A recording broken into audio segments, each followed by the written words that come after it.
Good morning, VTL at Chi21. So this afternoon, we will be discussing about the components of special and inclusive education assessment.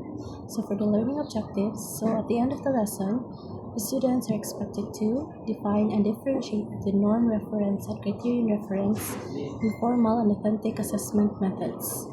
Select and apply appropriate assessment tools and techniques to gather data on students' learning needs and progress, and value the importance of collaboration with families and other professionals in the assessment process.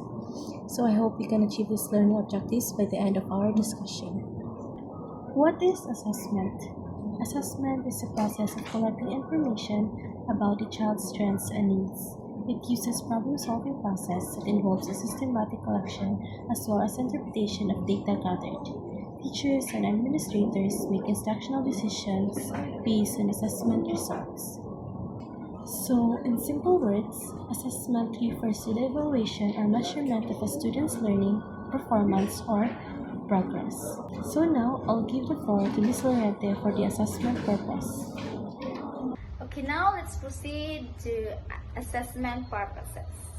Assessment has a variety of purpose in special and inclusive education.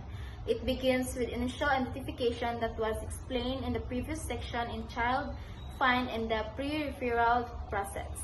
The results of an assessment are used to decide on a child's educational placement and to plan the instructional programs for a child identified to have additional needs. Progress monitoring and evaluation of teaching programs and services is another. The purpose of which is to determine how effective programs are, to assess the inclusive teacher and the special education teacher. So the purpose of the assessment is to determine the capabilities of a child or a student, to determine the knowledge, and also to determine how effective programs that assess to the inclusive teacher or the special education students. Like when you say inclusive education, if we have differences like physical differences, it includes to the education so that matreat ta ka ng fairness kay kanang kita man tanan mag-aim nga maka-learn bisan usa nga paagi bisan una tay mga differences like na mga disabilities like that unsa nga disabilities atong physical dapat mo treat of fairness to apply the inclusive special education for teachers and students. And assessment and in special inclusive education serves multiple important purposes. First, it helps identify children who need extra support. Mo po na isa ka purpose maka-help ta kung usay need to support sa usa ka student if kanang dili siya pa nga knowledge, and guiding decisions about where they should learn best. Second, assessment data is crucial for planning individualized programs tailored to each child's unique needs and strengths. So we have different strengths and weaknesses, and we are unique one. So wala tika pareha. And finally, in ongoing assessment, let us track a child's progress and see if the teaching methods are working, allowing for students to ensure the best possible learning outcomes to every student. So it is also important to track the child's progress, if effective ba, if the methods are working, to maka-adjust po lang, to allow the students to adjust or the teachers say mga possible nga need to improve. And there are variety of assessment methods that regular and special education teachers can use.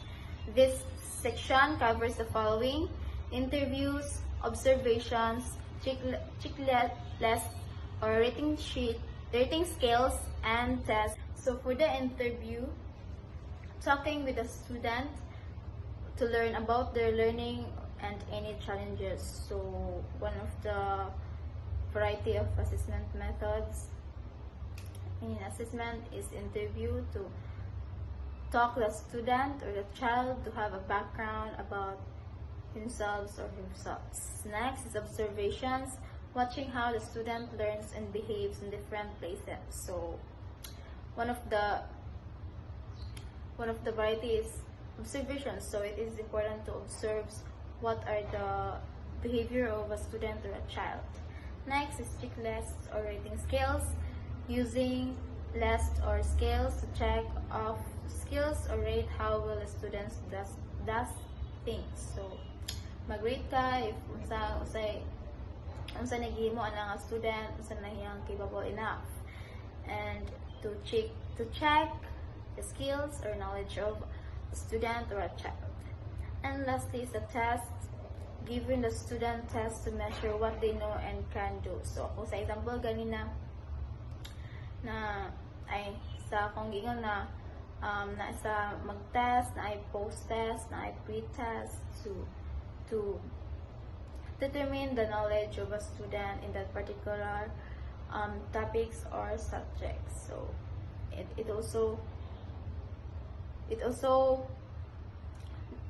will allow us to know to what level of knowledge he or she does.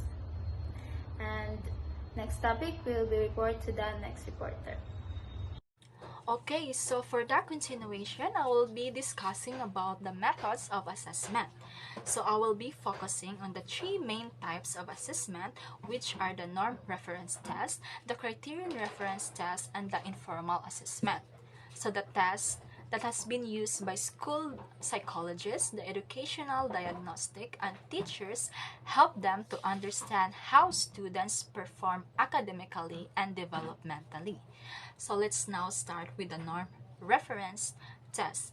So these are standardized tests that compare a student's performance with that of a large group of peers, usually of the same age or grade. So in the norm reference test, ani nimo i-assess ang one student to the other students or peers. So the idea here is to see where the student stands in relation to others. So for example, ang a student scores in the 70th percentile, so that means that the students perform better than 70th percent of students who took the same test. So there are lots of norm reference example tests, includes the Wechsler Intelligence Scales for Children, which measures the general intelligence, the Stanford Binet Intelligence Scales, another well-known IQ test, and academic tests like the Wide Range Assessment Test or the Kaufman Test of Educational Assessment. So these norm reference tests are very useful for identifying students who might need special education services or who are gifted. So, however, they are not always helpful when it comes to daily classroom planning because they don't show which specific skills a child has mastered. So, next, we have the criterion reference test. So these are designed to measure whether a student has learned specific skills or knowledge based on set learning standards or goals. So unlike from norm reference test, ang criterion reference test focusing only on the student's mastery of the knowledge or skills. So here is the student's scores is not compared to the other students. Instead, we look at whether they have meet a certain standard. So for example is that if a test is designed to measure understanding in fractions, so the result will show if the student understand that specific skills, not how they compare to others. So, understand ba, class? So the criterion reference test is a great for instruction because it tells us what a child knows and what they still need to work on. So that makes them very useful for teachers in planning lessons and interventions. So finally, we move forward for informal assessment. So these are less structured and are often created by teachers based on what is being taught inside the class. So for example here is curriculum-based test or teacher-made quizzes. So diba, after lesson has been taught inside the classroom, that teachers will give assessment, diba? Like mga quizzes, performance tasks, to determine whether the student has gained lessons inside the classroom. Informal assessments are very flexible and authentic. So they show how students are doing real time and they help teachers adjust their instructions based on what students need that day or week.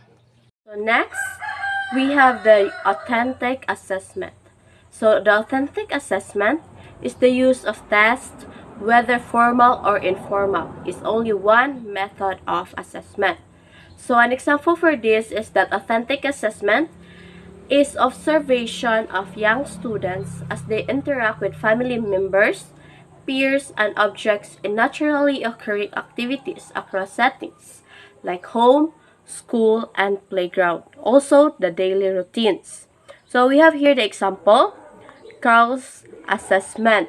So, despite the instructional support and after-school remedial class, Carl continued to display difficulties in reading, spelling, oral reading fluency, and written expression. So because such difficulties persisted, Ms. Reyes and the team decided to refer him to a developmental pediatrician and a school psychologist to conduct a psychoeducational evaluation to determine the underlying reasons for Carl's literacy difficulties. So, authentic assessment shows what students can really do in real-life situations, not just on tests. It's like saying how they use their learning in the classroom or playground. So instead of artificial tests, authentic assessment uses real-world tasks. Observing students interacting naturally with others is one way to authentically assess them. So teachers might use running records to note what happens during these observations.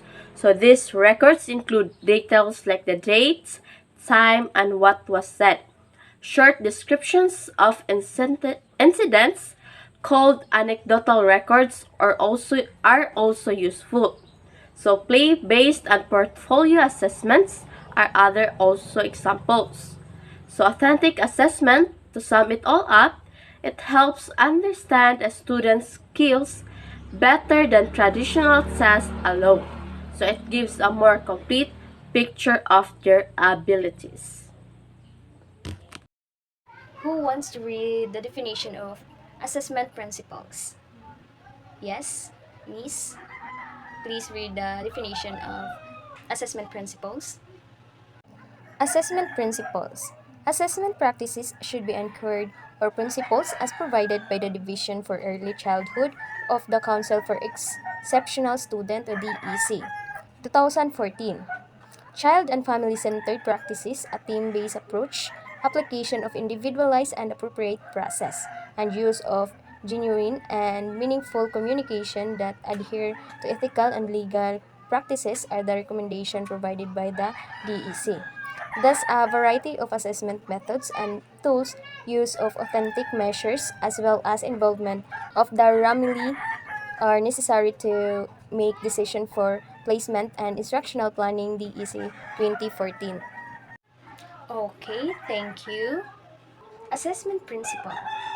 This outlines key principles for assessing young children, especially those with exceptional needs, based on the recommendation of the Division for Early Childhood or DEC of the Council for Exceptional Children. So this means is example, child and family centered practices. So of course, one of the mag-guide is our family. So child and family centered practices. The assessment should focus on the individual needs, strengths, and interests of the children, while also considering the values and input of the family. The family's role is seen as important in understanding the child's development and needs. So of course, our family kaybaw na jud sila og unsay kanang asa ta dapit nila i-assess. Yes, kaybaw na sila kung unsay mga needs sa maatuang or sa needs sa ilahang mga anak. Next is team-based approach. Assessment should not be conducted by a single person.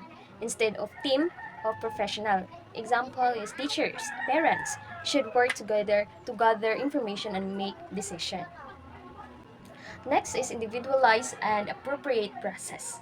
Every child's unique, so assessment should be tailored to their specific abilities, developmental levels, and cultural backgrounds.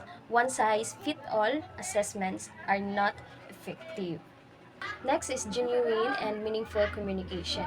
Communication throughout the assessment process should be honest, respectful, and clear, understood by families and team members. It should also follow ethical and legal guidelines to protect the child's and family's rights. Of course, if you communicate to one child, kinahanglan ang imong pag-communicate nila is with respect para dili ka makasakit or makakuan sa ilahang kanang rights ilahang. Last is family involvement in decision making. Families should be active participants in decision about their child's education, including placement in programs and planning for instruction. So of course, if kanang those parents kanang mo-support jud sila sa ilahang mga anak, we should support dapat mosuporta sila og unsa man gani kanang decision sa ilahang anak, kanang ila bitang gayran ilang i-guide ilahang kuan, then of course kanang suportahan pod sa ginikanan. In short, this approach ensures that assessment is fair, respectful, inclusive, and useful in creating the best learning plan for each child. Do you have any questions about the assessment principles? Okay, none. So I hope you really understand what is all about the assessment principles. So, in conclusion, assessment in special and inclusive education is a dynamic and comprehensive process. It's not just about grades, it's about understanding each child's unique learning journey, providing target support, and celebrating their individual strengths. By using a variety of methods and focusing on both quantitative and qualitative data. And by involving families, we create inclusive learning environments where every child thrives.